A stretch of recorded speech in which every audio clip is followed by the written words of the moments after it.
ඔන්න ඉතින් අද අපිට ඇවිල්ලා තියෙනවා Sony 500i watt car amp එක.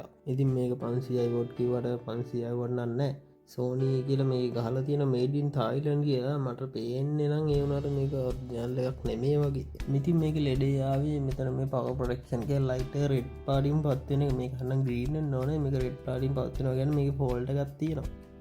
ඇම්පියර් ගන්නෙත් පොඩි මිලියම්පියර් ගණනක් තමයි ගන්න මේකට. ඒ වගේම ඉන්වර්ටර් පැත්ත ඕනෙත් නැහැ. ඉන්වර්ටරේ 24 වෝල්ට් හැදෙනවා දෙපැත්තට සෙන්ටර් ටැප් එක තියලා ඒ වෝල්ටේජ් හැදෙන්නෙත් නැහැ. ඉතින් මේක තියෙන ඩබල් සයිඩ් බෝඩ් එකක්. Sony කිව්වට මට මේකේ Sony quality එක නම් පේන්නේ නැහැ. සාමාන්‍ය Sony amp මම දැකලා තියෙනවා ගලවලා රිපෙයාර් කරලා තියෙනවා. ඉතින් ඒ quality එක නැහැ මේකේ. මම හිතන්නේ මේක fake එකක් වෙන්න ඕනේ.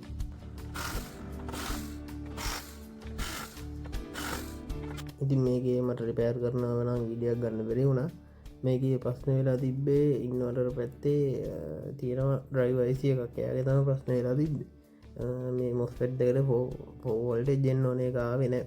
ඉතින් මේ drive IC එක ප්‍රශ්නෙත් හදලා ඒක දැන් රිපෙයාර් කරලා තියෙනවා අපි. ඉතින් ඔයාලගෙන් මේ වගේ ඉලෙක්ට්‍රොනික අයිටම් තියෙනවා නම් ඕගොල්ලෝ ඒරියා එකේ මේ වගේ රිපෙයාර් කරන කෙනෙක් නැත්නම් ගේන් ඉන්ස්ටිටියුට් එක ළඟට අපි රිපෙයාර් කරලා දෙන්න සාර්ථකව.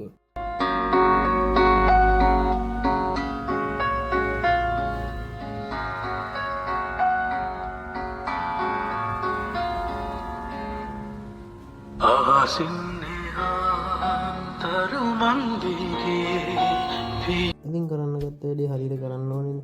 ඒ හින්දා ඉතින් මේක අපි තියෙන පරණ තර්මල් බේස් ටික ඔක්කොම අයින් කරලා අලුතෙන් තර්මල් බේස් දානවා. ඉතින් මේකට ඉතින් මේ කැමරාවට අල්ලම් මේ තර්මල් බේස් දාන්න දෙකක් කරන්න බෑ. ඉතින් මට මේක දාලා ඔක්කොම හයි කරලා වීඩියෝ එකක් දාන්නම් ඉතින්.